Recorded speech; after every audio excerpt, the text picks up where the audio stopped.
हम भगवद गीता के 10वें अध्याय को सुन रहे हैं।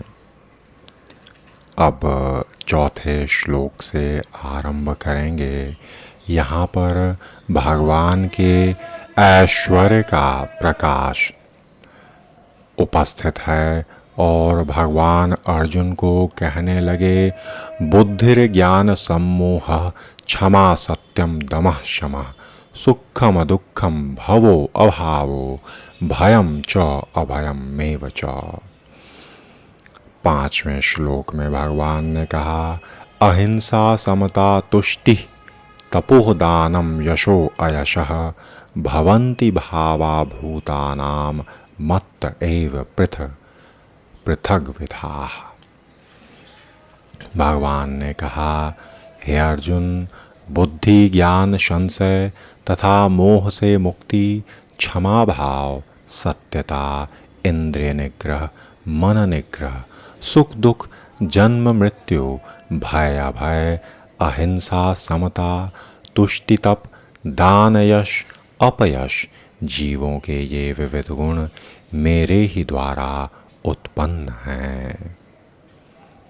तात्पर्य यह कि जीवों के अच्छे बुरे गुण भगवान द्वारा ही उत्पन्न हैं और इस जगह उसका वर्णन है। बुद्धि का अर्थ है नीर क्षीर विवेक करने वाली शक्ति और ज्ञान का अर्थ है आत्मा तथा पदार्थ को जान लेना। विश्वविद्यालय की शिक्षा से प्राप्त सामान्य ज्ञान पदार्थ से संबंधित है। यहाँ इसे ज्ञान नहीं स्वीकार किया गया। ज्ञान का अर्थ है आत्मा और भौतिक पदार्थ के अंतरों को जान लेना। आधुनिक शिक्षा में आत्मा के विषय में कोई ज्ञान नहीं दिया जाता, केवल भौतिक तत्वों तथा शारीरिक आवश्यकताओं पर ध्यान दिया जाता। फलस्वरूप शैक्षिक ज्ञान पूर्ण नहीं है और असम्मोह अर्थात संशय तथा मोह से मुक्ति तभी प्राप्त हो सकती जब मनुष्य झिझकता नहीं और दिव्य दर्शन को समझता। वह धीरे धीरे निश्चित रूप से मोह से मुक्त हो जाता और हर बात को सतर्कता पूर्वक ग्रहण करना चाहिए। आँख मूंद कर कुछ भी स्वीकार नहीं करना चाहिए और क्षमा का अभ्यास करना चाहिए। मनुष्य को सहिष्णु होना चाहिए और दूसरों के छोटे छोटे अपराध क्षमा कर देने चाहिए। सत्यम का अर्थ है कि तथ्यों को सही रूप से अन्यों के लाभ के लिए प्रस्तुत किया जाए। तथ्यों को तोड़ना मरोड़ना नहीं चाहिए। सामाजिक प्रथा के अनुसार कहा जाता है कि वही सत्य बोलना चाहिए जो अन्यों को प्रिय लगे, किंतु यह सत्य नहीं। सत्य को सही सही रूप में बोलना चाहिए जिससे दूसरे लोग समझ सकें कि सच्चाई क्या है। यदि कोई मनुष्य चोर है और लोगों को सावधान कर दिया जाए कि वह चोर है तो यह सत्य है। यद्यपि सत्य कभी कभी अप्रिय हो सकता, किंतु उसे कहने में संकोच नहीं करना चाहिए। सत्य की मांग है कि तथ्यों को यथारूप में लोकहित के लिए प्रस्तुत किया जाए और यही सत्य की परिभाषा है। दमः का अर्थ है इंद्रियों को व्यर्थ के विषय भोग में न लगाया जाए। इंद्रियों की समुचित आवश्यकताओं की पूर्ति का निषेध नहीं है, किंतु अनावश्यक इंद्रिय भोग आध्यात्मिक उन्नति में बाधक है। फलतः इंद्रियों के अनावश्यक उपयोग पर नियंत्रण रखना चाहिए। इसी प्रकार मन पर भी अनावश्यक विचारों के विरुद्ध संयम रखना चाहिए। इसे शम कहते हैं। मनुष्य को चाहिए कि धनार्जन के चिंतन में ही सारा समय न गवाए। यह चिंतन शक्ति का दुरुपयोग है। मन का उपयोग मनुष्यों की मूल आवश्यकताओं को समझने के लिए किया जाना चाहिए और उसे ही प्रमाण पूर्वक प्रस्तुत करना चाहिए। शास्त्र मर्मज्ञों, साधु पुरुषों, गुरुओं और महान विचारकों की संगति में रहकर विचार शक्ति का विकास करना चाहिए और जिस प्रकार से भगवद भाव अमृत के आध्यात्मिक ज्ञान के अनुशीलन में सुविधा हो वही सुखम है और इसी प्रकार दुखम वह है जिससे भगवद भाव के अनुशीलन में असुविधा हो। जो कुछ भगवान भाव के विकास में अनुकूल हो उसे स्वीकार करना और जो प्रतिकूल हो उसका परित्याग करना चाहिए। यहाँ भव शब्द का अर्थ जन्म का संबंध शरीर से है और जहाँ तक आत्मा का प्रश्न वह न तो उत्पन्न होता और न मरता और इसकी व्याख्या हम भगवद गीता के प्रारंभ में ही कर चुके। जन्म तथा मृत्यु का संबंध इस भौतिक जगत में शरीर धारण करने से है। भय तो भविष्य की चिंता से उद्भूत है। भगवद भाव अमृत में रहने वाला व्यक्ति कभी भयभीत नहीं होता क्योंकि वह अपने कर्मों के द्वारा भगवत धाम को वापस जाने के प्रति आश्वस्त रहता। फलस्वरूप उसका भविष्य उज्जवल होता, किंतु अन्य लोग अपने भविष्य के विषय में कुछ नहीं जानते। उन्हें इसका कोई ज्ञान नहीं होता कि अगले जीवन में क्या होगा और फलस्वरूप वे निरंतर चिंताग्रस्त रहते।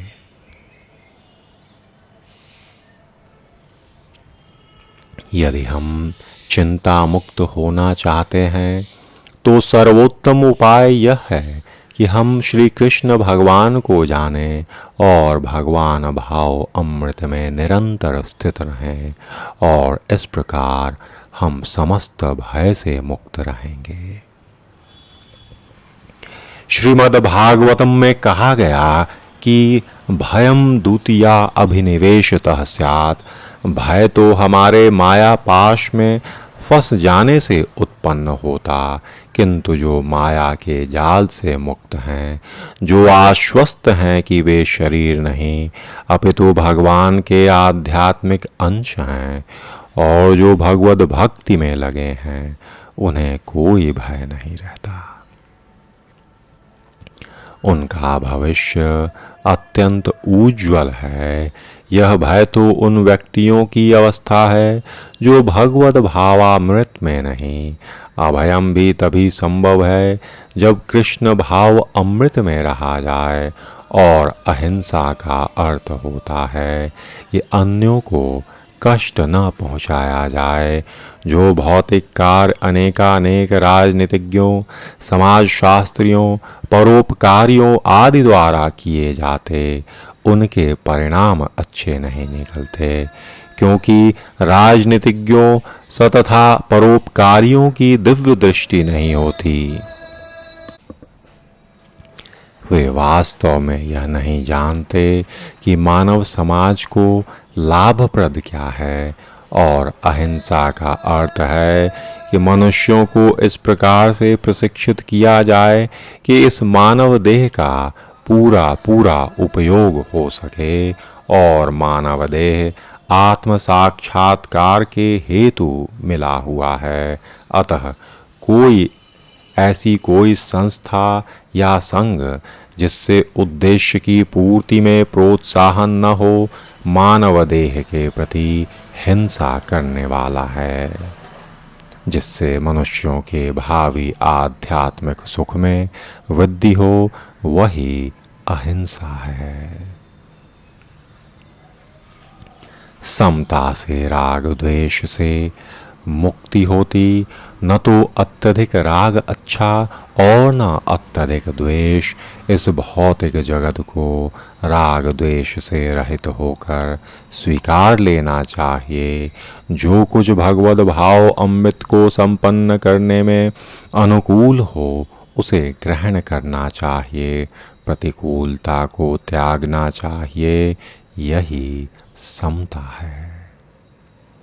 कृष्ण भाव अमृत युक्त व्यक्ति को न तो कुछ ग्रहण करना होता न त्याग करना होता।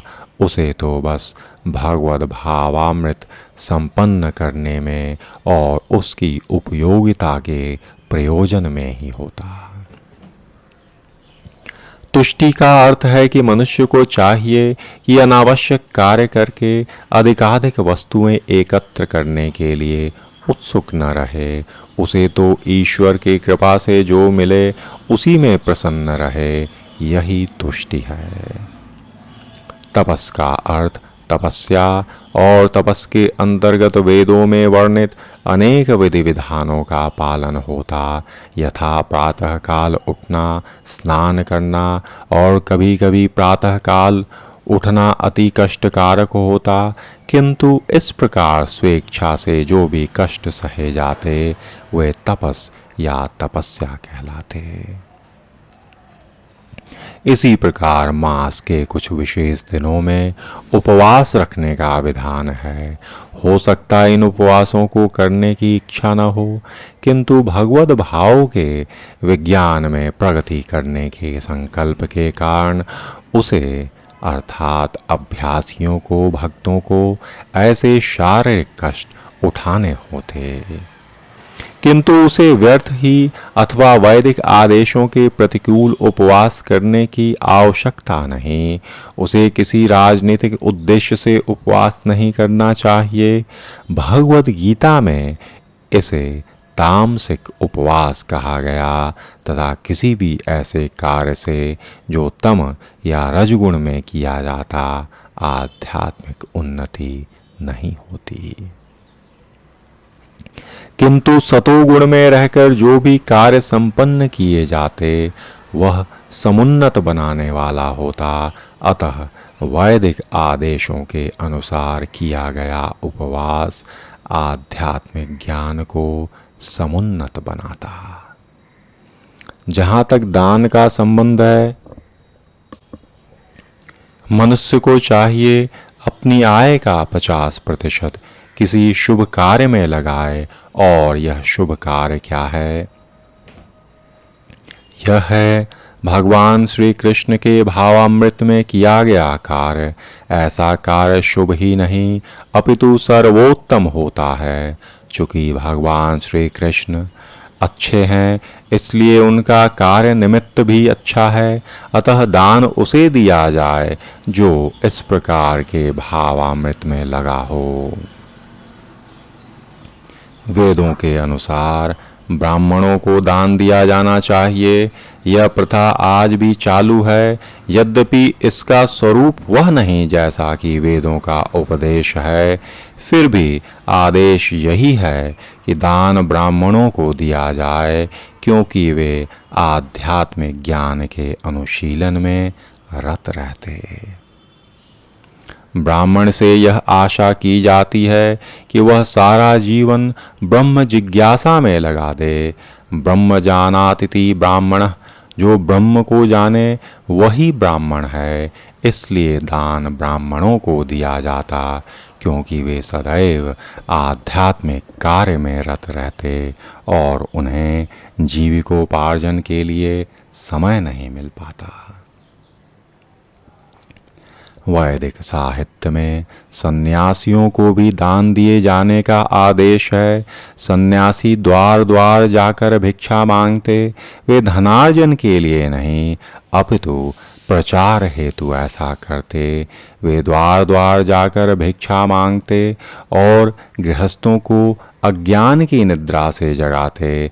चूँकि गृहस्थ गृह कार्यों में व्यस्त रहने के कारण अपने जीवन के वास्तविक उद्देश्य भगवान को भूले रहते, अतः यह सन्यासियों का कर्तव्य है कि वे भिखारी बनकर गृहस्थों के पास जाएं और उन्हें भगवद भाव अमृत में प्रेरित करें।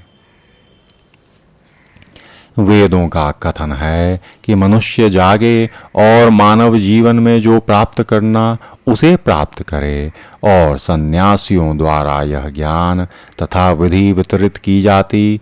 अतः सन्यासी को ब्राह्मणों को और इसी प्रकार के उत्तम कार्यों के लिए दान देना चाहिए, किसी सनक के कारण नहीं। यशस भगवान चैतन्य के अनुसार होना चाहिए। उनका कथन है कि मनुष्य तभी प्रसिद्धि यश प्राप्त करता जब वह महान भक्त के रूप में जाना जाता हो। यही वास्तविक यश है। यदि कोई भगवद भाव में श्री कृष्ण भगवान की सेवा के द्वारा महान बनता, विख्यात होता, तो वही वास्तव में प्रसिद्ध है। जिसे ऐसा यश प्राप्त न हो वह अप्रसिद्ध है। ये सारे गुण संसार भर में मानव समाज में, देव समाज में प्रकट होते, अतः लोकों में भी विभिन्न तरह के मानव और ये गुण उनमें भी होते। तो जो व्यक्ति भगवान श्री कृष्ण की भावना में प्रगति करना चाहता, उसे श्री कृष्ण ये सारे गुण उत्पन्न कर देते। उसके अंदर श्री कृष्ण ये सारे गुण उत्पन्न कर देते, किंतु मनुष्य को तो इन्हें अपने अंतर में विकसित करना स्वयं होता। जो व्यक्ति भगवान की सेवा में लग जाता, वह भगवान की योजना के अनुसार इन सारे गुणों को विकसित कर लेता। हम जो कुछ भी अच्छा बुरा देखते, उसका मूल भगवान है, और इस संसार में कोई भी वस्तु ऐसी नहीं जो भगवान में स्थित न हो। यही ज्ञान है। यद्यपि हम जानते हैं कि वस्तुएं भिन्न रूप में स्थित हैं, किंतु हमें यह अनुभव करना ही चाहिए कि सारी वस्तुएं उन भगवान श्री कृष्ण से ही उत्पन्न हैं। भगवान छठे श्लोक में अर्जुन से कहने लगे, महाऋषयः सप्त पूर्वे चत्वारः मनवः तथा मत भावा मानसः जाता येषाम लोके इमा प्रजाः। सप्तर्षिगण तथा उनसे भी पूर्व 4 अन्य महर्षि एवं समस्त मनु सब मेरे मन से उत्पन्न हैं। विभिन्न लोकों में निवास करने वाले सारे जीव उनसे अवतरित होते। भगवान यहाँ पर ब्रह्मांड की प्रजा का अनुवांशिक वर्णन करते कि ब्रह्मा परमेश्वर की शक्ति से उत्पन्न आदि जीव हैं। उन्हें हिरण्यगर्भ कहा जाता। ब्रह्मा से 7 महर्षि और इनसे भी पूर्व 4 महर्षि सनक, सनंदन, सनातन, सनत कुमार एवं सारे मनु प्रकट हुए, और ये 25 महान ऋषि ब्रह्मांड के समस्त जीवों के धर्म पथ प्रदर्शक कहलाते। असंख्य ब्रह्मांड और प्रत्येक ब्रह्मांड में असंख्य लोक, और प्रत्येक लोक में नाना योनियां निवास करती, और ये सब इन्हीं 25 प्रजापतियों से उत्पन्न हैं। और श्री कृष्ण की कृपा से 1000 दिव्य वर्षों तक तपस्या करने के बाद ब्रह्मा जी को सृष्टि का ज्ञान प्राप्त हुआ, और तब ब्रह्मा से सनक, सनंदन, सनातन, सनत कुमार उत्पन्न हुए। उनके बाद रुद्र तथा सप्तर्षि, और इस प्रकार भगवान की शक्ति से सभी ब्राह्मणों क्षत्रियों का जन्म हुआ। ब्रह्मा जी को पितामह कहा जाता, श्री कृष्ण को प्रपितामह, और इस प्रकार गीता के उन 11वें अध्याय में इन बातों का वर्णन भी है। एताम विभूतिम योगम च मम यो वेत्ति तत्वतः सो अविकल्पेन योगेन युज्यते नात्र संशयः। कि जो मेरे इस ऐश्वर्य और योग से पूर्णतया आश्वस्त है, हे अर्जुन, वह मेरी अनन्य भक्ति में तत्पर हो जाता और इसमें संदेह नहीं कि आध्यात्मिक सिद्धि की चरम परिणति भगवद ज्ञान है। और जब तक कोई भगवान के विभिन्न ऐश्वर्यों के प्रति आश्वस्त नहीं हो लेता, तब तक भक्ति में नहीं लग सकता। और सामान्यतया लोग इतना तो जानते हैं कि भगवान महान हैं, किंतु यह नहीं जानते कि वे किस तरह महान हैं। यहाँ पर इसका विस्तृत वर्णन और विवरण दिया गया कि जब कोई यह जान लेता कि ईश्वर कैसे महान हैं, तो वह सहज ही शरणागत होकर भगवद भक्ति में लग जाता और भगवान के ऐश्वर्यों को ठीक से समझ लेने पर शरणागत होने के अतिरिक्त कोई अन्य विकल्प भी नहीं रह जाता। ऐसा वास्तविक ज्ञान भगवद गीता, श्रीमद् भागवत और ऐसे ही अन्य ग्रंथों से प्राप्त किया जाता। इस ब्रह्मांड के संचालन के लिए विभिन्न लोकों में अनेक देव नियुक्त हैं, जिनमें ब्रह्मा, शिव, चारों कुमार, अन्य प्रजापति प्रमुख हैं और ब्रह्मांड की प्रजा के अनेक पितामह हैं। वे सब के सब भगवान से ही उत्पन्न हैं। भगवान कृष्ण समस्त पितामहों के आदि पितामह हैं। ये रहे परमेश्वर के कुछ ऐश्वर्य, और जब मनुष्य को इन पर अटूट विश्वास हो जाता तो वह अत्यंत श्रद्धा समेत संशय रहित होकर श्री कृष्ण को तो स्वीकारता ही, और उनकी स्वीकार्यता हरेक पदार्थों में भी करता और फिर भक्ति करता। भगवान की प्रेमा भक्ति में रुचि बढ़ाने के लिए ही इस विशिष्ट ज्ञान की आवश्यकता है। भगवान की महानता को समझने में अपेक्षा भाव नहीं रखना चाहिए, क्योंकि भगवान की महानता को जानने पर ही एकनिष्ठ होकर भक्ति की जा सकती है। अभी यहाँ पर एक विराम।